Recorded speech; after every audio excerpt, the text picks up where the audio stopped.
My parents forced me to live as their dead son for 15 years, so I escaped and never looked back. A year later, my mom showed up, begging for the daughter she threw away. My parents chose my gender for me, and now I want to switch back. It all started when I was 5 and I noticed them calling me Andrew instead of Amelia. They started dressing me in polo shirts and other boys' clothing, and since I didn't have any siblings, I thought it was normal. In fact, I played along. I let them cut my hair super short and corrected anyone who used she, her pronouns. My parents decorated my bedroom walls with NBA posters and action figures. It was around this time that I learned that getting my parents to love me was infinitely more important than what I wanted. So when I wanted to play with Barbie dolls and have sleepovers with my female friends, I didn't care. I figured eventually those worldly desires could be extracted from my body, and eventually my dream could come true, to be the son my parents always wanted. So even when I started elementary school, I used the boys' bathrooms. I even remember attempting to use the urinal. Naturally, this led to a few questions arising, but I'd always shut them down with authority and tell them,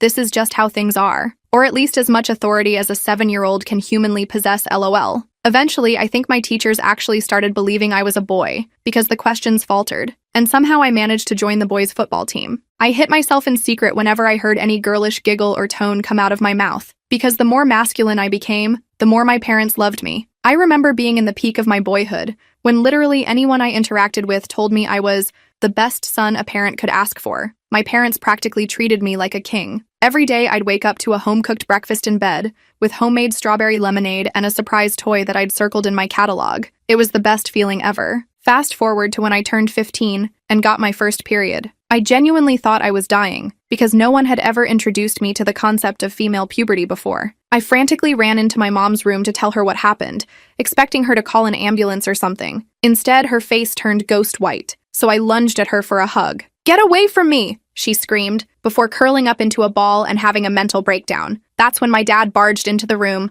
"Honey, what the F is going on? Andrew just got his period." As soon as she told him, he grabbed my wrist, dragged me into another room, and locked the door. "Amelia, I need to tell you something." It was the first time my dad had ever called me Amelia, so I knew it was serious. "You may have noticed by now that you aren't exactly a boy." I nodded in relief. It was a truth that I had waited to be acknowledged for a very long time. And that's when all the pieces of the puzzle finally came together. Turns out I did have an older sibling, a brother, one that my parents were extremely excited to raise. But there were complications during his birth, and my mom had a miscarriage. My dad tried to convince her to take some time off work and let herself grieve, but she refused. And instead, she kept pushing my dad to put a baby inside her. So when they found out I was a girl, all the grief that my mom had suppressed resurfaced, and the only way my dad combated it was by raising me as Andrew instead of Amelia. That's when my dad broke down in tears. It was one of those extremely painful sobs, and I could tell he was just letting everything out. I froze, the truth hitting me like a punch to the chest. My entire life had been built on the ashes of a brother I never knew existed. Still, I was somewhat relieved that my facade was finally over, because I wanted nothing more than for my parents to love me for who I was, until my dad proceeded to take my silver lining and shut all over it. "Son, I need you to keep being Andrew for a while, just until you move out. Think of it as a favor to your mother." "A favor?" I snapped. "I've been living my entire effing life hating myself for who I was, all because of you." My dad's eyes were instantly filled with sorrow.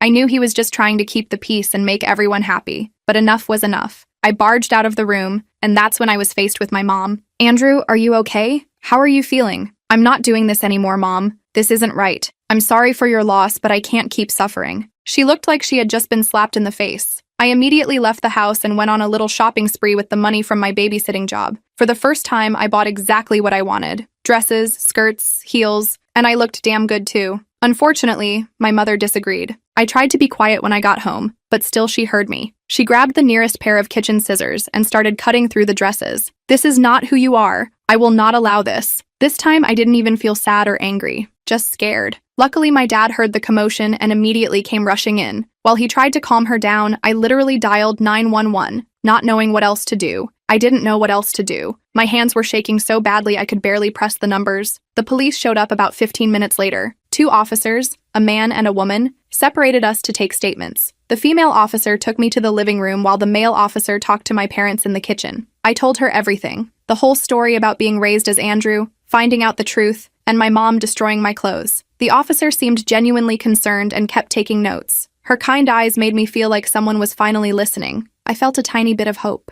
Maybe this was my escape. Maybe someone would finally help me. But then I heard my mom's voice from the kitchen, all calm and collected. She was telling the male officer that I was going through a difficult phase and had been acting out. I couldn't believe it. She was completely twisting the story. When the officers brought us back together, my mom had tears in her eyes. She told them I had been emotionally unstable lately, and she was just trying to prevent self-injury. She claimed cutting up my clothes was her way of stopping me from doing something I'd regret. My dad nodded along, backing up her story, the perfect united front they'd always presented to the world. The male officer looked at me with pity. "It sounds like your family is going through a tough time," he said. "I'd recommend seeking counseling for your daughter. These teenage years can be confusing." My heart sank. They were buying it. My mom's manipulation was stronger than I thought. The officers left after suggesting some family therapists, and I was left alone with my parents again. The next few days were tense. My mom acted like nothing had happened, still calling me Andrew. My dad kept giving me these sad looks but didn't say anything. I felt trapped. I had tried to escape, and it had failed miserably. I started researching online about gender identity and parental abuse. I found some forums where people shared similar stories. One person suggested documenting everything, so I started keeping a journal hidden under my mattress. I wrote down every conversation, every incident, every lie. I also started saving money again. I got more babysitting jobs and hid the cash in different spots around my room. I wasn't sure what my plan was yet, but I knew I needed options. A week after the police incident, my mom announced she had scheduled an appointment with a therapist. I was hopeful for about 5 seconds until she added, "Doctor, Peterson is an old friend of mine. He's going to help you work through these confusing feelings." Great. Another person who would be on their side. I was running out of options, and I was starting to feel desperate. I needed help,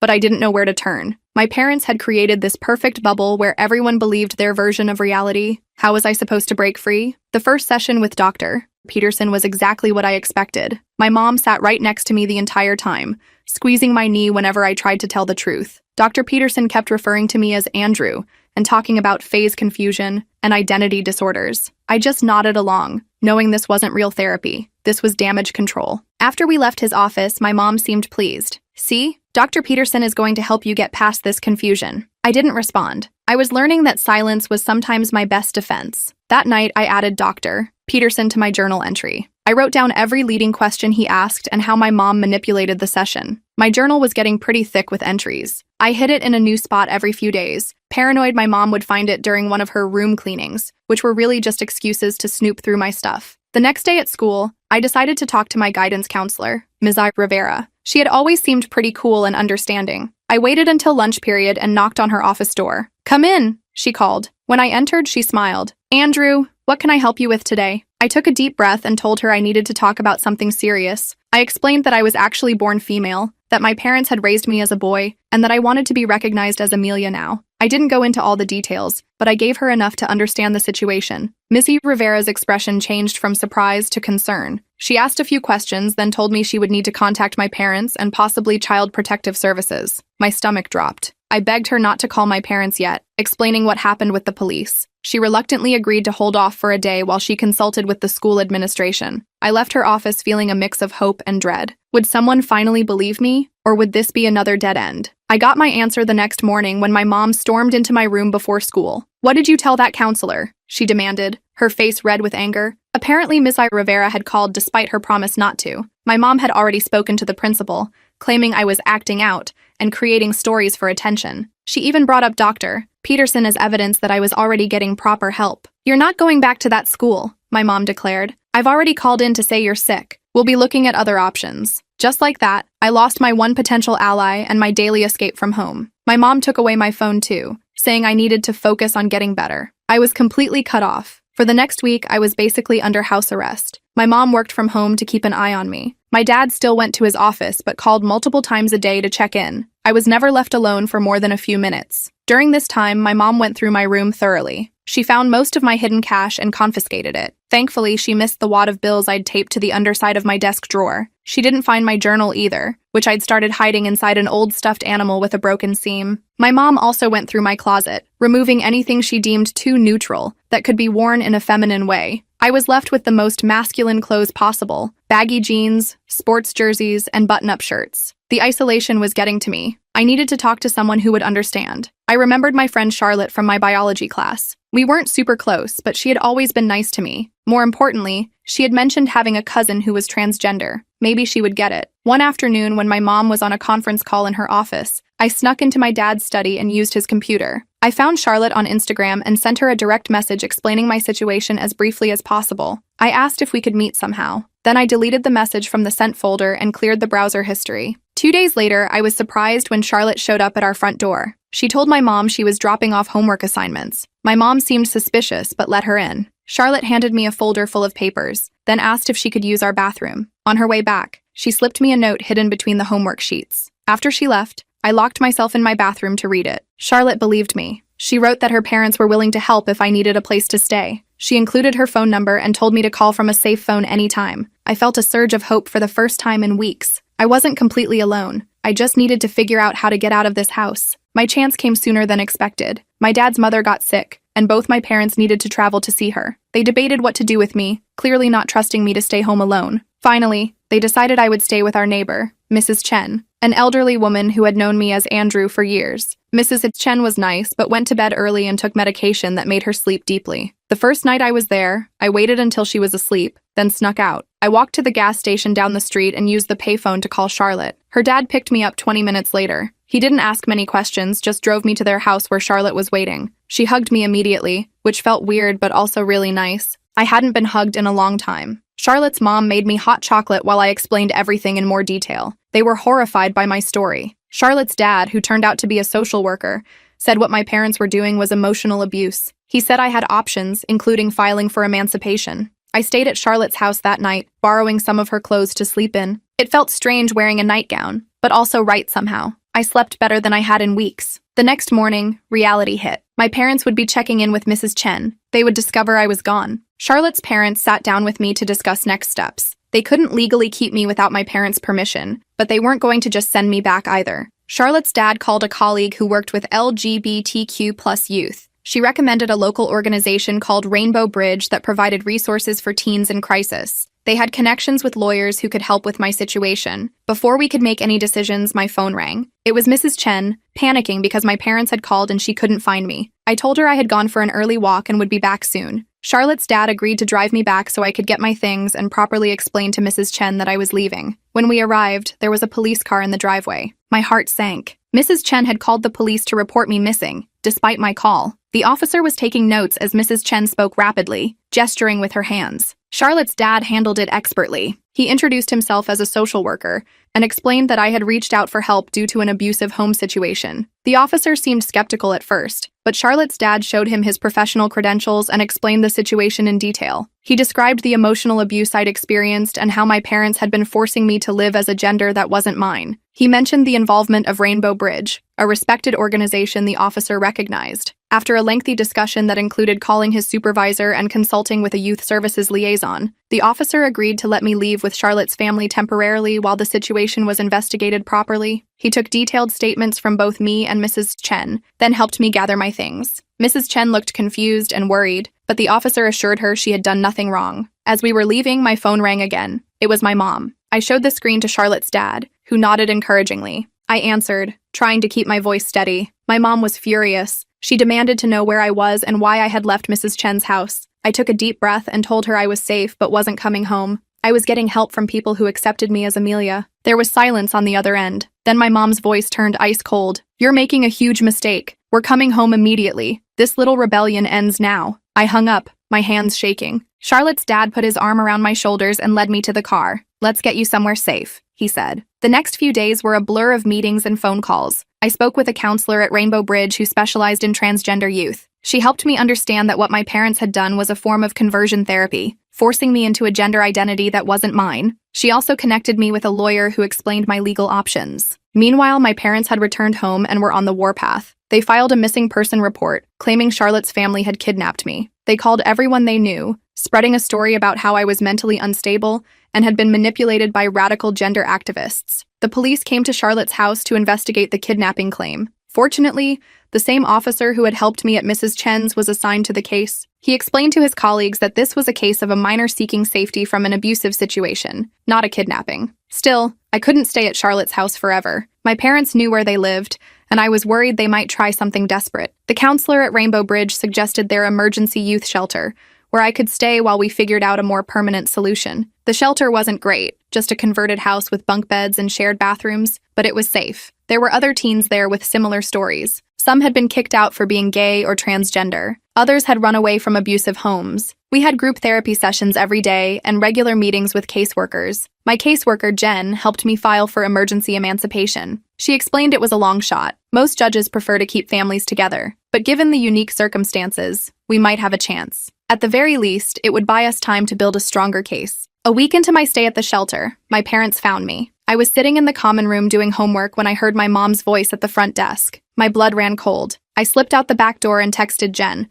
who came immediately. By the time I returned with Jen, my parents were arguing with the shelter director. My mom was crying, claiming they just wanted their son back. My dad was threatening legal action against the shelter for harboring a minor. Jen stepped in, explaining that I was under the protection of Rainbow Bridge and had filed for emancipation. She showed them the paperwork. My dad's face turned red with anger, but my mom just looked defeated. "Can we at least talk to our child?" my dad asked, carefully avoiding using either name. Jen looked at me questioningly. I nodded. I needed to face them eventually.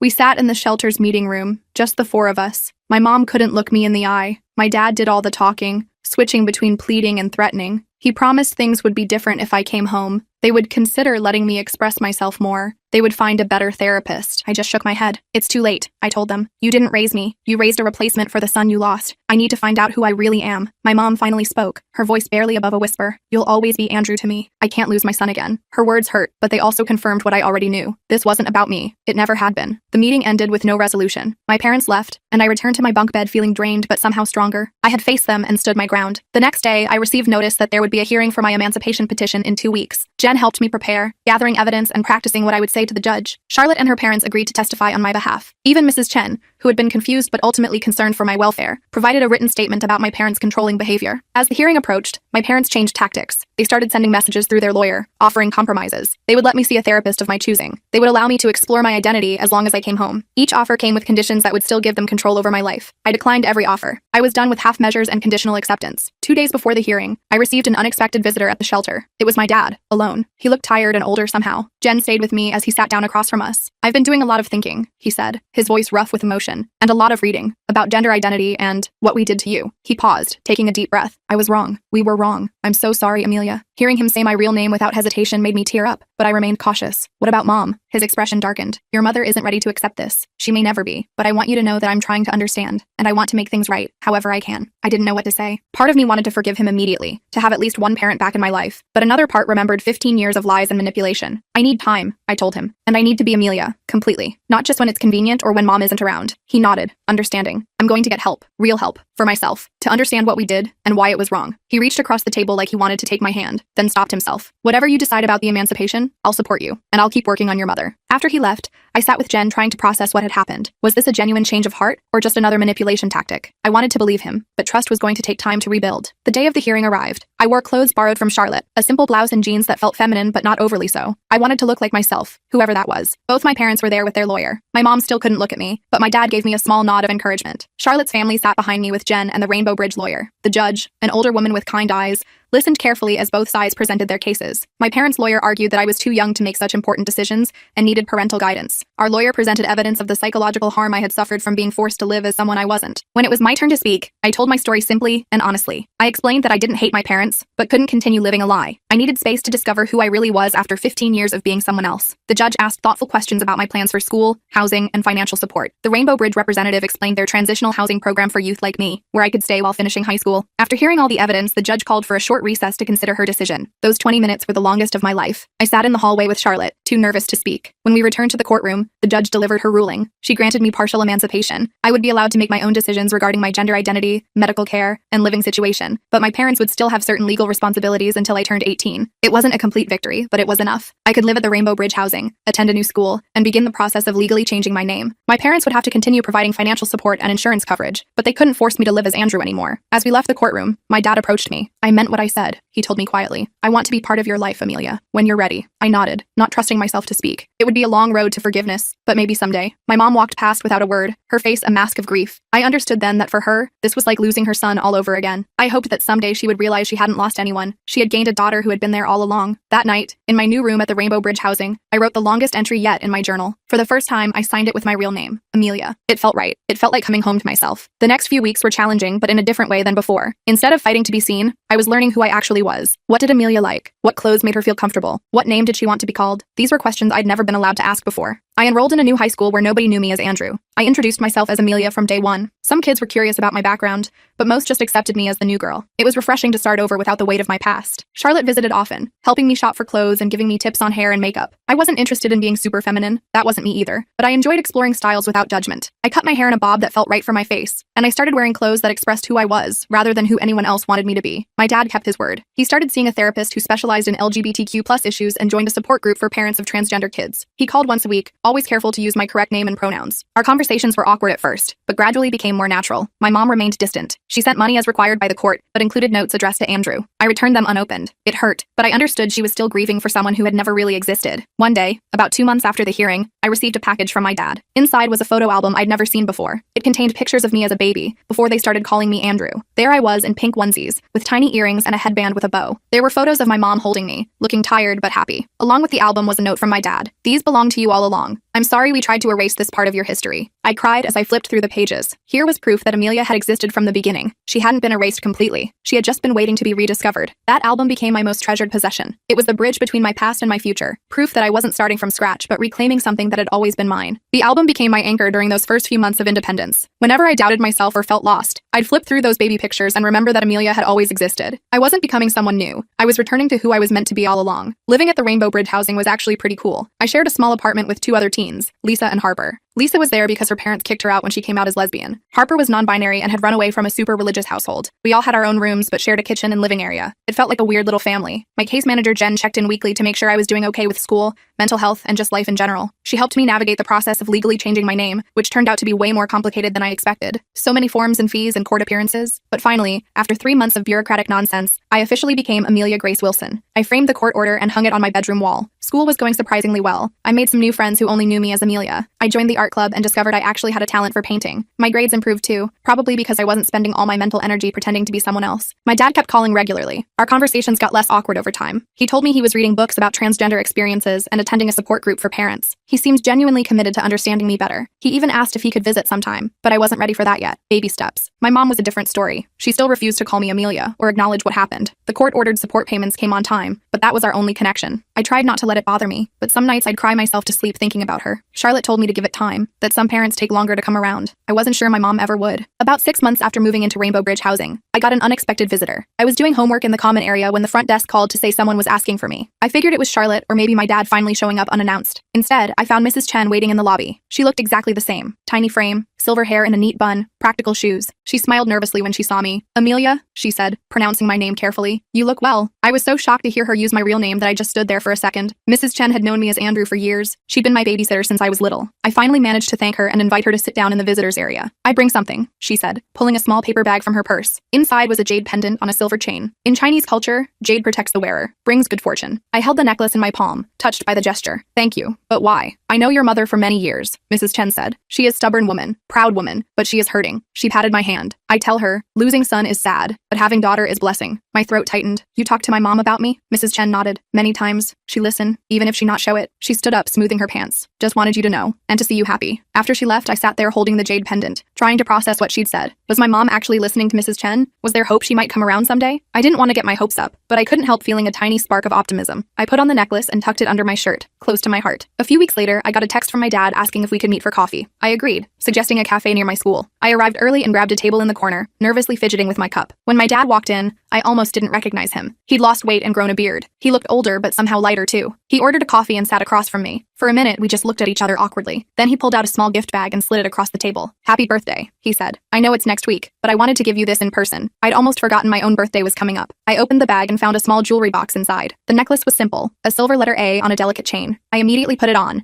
right next to Mrs. Chen's jade pendant. Thank you, I said, genuinely touched. It's perfect. My dad smiled, looking relieved. I wasn't sure. I mean, I'm still learning what you like. I'm still figuring that out myself, I admitted. We talked for almost 2 hours. He told me about his therapy sessions and how he was working through his guilt about what happened. I told him about school and my new friends and my painting. It felt surprisingly normal, like we were just a dad and daughter catching up. Before we left, he mentioned that my mom had started seeing a grief counselor. She's not ready to talk about you yet, he said carefully, but she's trying to work through her feelings about everything. I nodded, not wanting to get my hopes up. That's good for her. She keeps that photo album on her nightstand, he added. The one with your baby pictures. I've seen her looking at it sometimes. I didn't know what to say to that. I just hugged him goodbye. A quick, awkward embrace that still felt like progress. The next few months fell into a comfortable routine. School, therapy, hanging out with Charlotte and my new friends. My dad and I met for coffee every other week. I was starting to feel like a normal teenager, whatever that means. Then one day in April, about a year after I'd left home, I got a letter in the mail. The handwriting on the envelope was unmistakably my mother's. I stared at it for a long time before opening it. Inside was a birthday card, one of those generic happy birthday ones with flowers on the front. My birthday had been months ago, but that didn't matter. What mattered was the name on the envelope, Amelia. The message inside was brief. I'm trying to understand. It's hard. Mom. No declaration of love or acceptance. No apology. Just 7 words. But they were the first words she directly addressed to Amelia, not Andrew. It wasn't much, but it was something. I showed the card to my therapist at our next session. Dr. Patel had been helping me work through my complicated feelings about my parents for months. She reminded me that healing isn't linear, and that my mom's small step was still progress. What do you want to do about it? She asked. I thought about it for a while. I think I want to write back, I said finally. Just something short, to let her know I got her card. So I did. I bought a simple thank you card and wrote, "Thank you for trying. It means a lot. Amelia." I didn't expect a response, and I didn't get one. But a month later, my dad mentioned that my mom had put my card on the refrigerator. Another small step. Summer came, and with it, my 1-year anniversary of independence. The Rainbow Bridge program had a tradition of celebrating these milestones. My housemates decorated our apartment with streamers and balloons. Jen brought cupcakes. Charlotte and her parents came too. Even my dad showed up with a gift. A set of professional quality paints that must have cost a fortune. As I looked around at all these people who accepted me for who I was, I felt overwhelmed with gratitude. A year ago, I'd been trapped in a life that wasn't mine. Now I was surrounded by people who saw the real me. The only shadow on the day was my mom's absence. I tried not to think about it too much, but I couldn't help wondering if she would ever be part of my life again. Then, as we were cutting the cake, there was a knock at the door. Harper went to answer it, then came back looking confused. "Amelia, there's someone here for you." I walked to the door, and there she was, my mom, standing awkwardly in the hallway holding a small gift bag. She looked thinner than I remembered, and there were new lines around her eyes. "Hi," she said quietly. "Your dad told me about the party. I hope it's okay that I came." I was too shocked to speak. I just nodded and stepped aside to let her in. The room fell silent as she entered. My dad looked as surprised as I felt. My mom handed me the gift bag. "It's not much," she said. "Just something I thought you might like." Inside was a silver frame containing a photo I'd never seen before. It was me as a baby, maybe 6 months old, wearing a frilly pink dress. I was sitting on my mom's lap, and we were both laughing at something off camera. On the back of the frame, she'd written, "Amelia, 6 months old." I looked up at her, tears filling my eyes. "Thank you," I whispered. She nodded, her own eyes wet. "I'm sorry it took me so long," she said. Her voice broke on the last word. I didn't know what to do. Part of me wanted to hug her, but another part was still hurt and angry about everything that had happened. In the end, I just asked if she wanted some cake. She stayed for about an hour. It was awkward and tense, but she made an effort. She used my correct name. She asked about school and my painting. She complimented my hair. Small things, but meaningful. Before she left, she pulled me aside. "I'm not going to pretend this is easy for me," she said. "I'm still processing everything, but I miss you, and I want to try. That's all I'm asking," I told her. "Just try." She nodded. "Maybe we could have lunch sometime, just to talk?" "I'd like that," I said, and I meant it. After she left, my dad hugged me. "She's been working up to this for months," he said. "I'm proud of both of you." The lunch with my mom happened the following week. We met at a neutral place, a cafe neither of us had been to before. The conversation was stilted at first. We stuck to safe topics, the weather, my classes, her garden, but gradually, we started talking about more important things. "I've been seeing someone," she said, "a therapist who specializes in grief and loss. She's helping me understand that I've been projecting my grief about the baby onto you. It wasn't fair." "No, it wasn't," I agreed, "but I understand why you did it." She reached across the table and touched my hand briefly. "I can't promise I'll always get it right, but I want to know my daughter." It wasn't a perfect Hollywood ending. My mom still slipped up sometimes and called me Andrew. She still got uncomfortable when I wore anything too feminine. We still had awkward silences and painful conversations, but we were trying, and that was more than I'd hoped for a year ago. By the time I started my senior year of high school, things had settled into a new normal. I still lived at Rainbow Bridge housing, but I had dinner with my parents once a week. My dad and I were rebuilding our relationship. My mom and I were creating one from scratch. I don't know what the future holds. College is on the horizon, and I'm thinking about studying art therapy. I want to help other kids who've been through identity struggles like mine. I still have that photo album my dad gave me, and now it sits next to the framed baby picture from my mom. Together, they tell the story of Amelia, who was lost for a while but finally found her way home.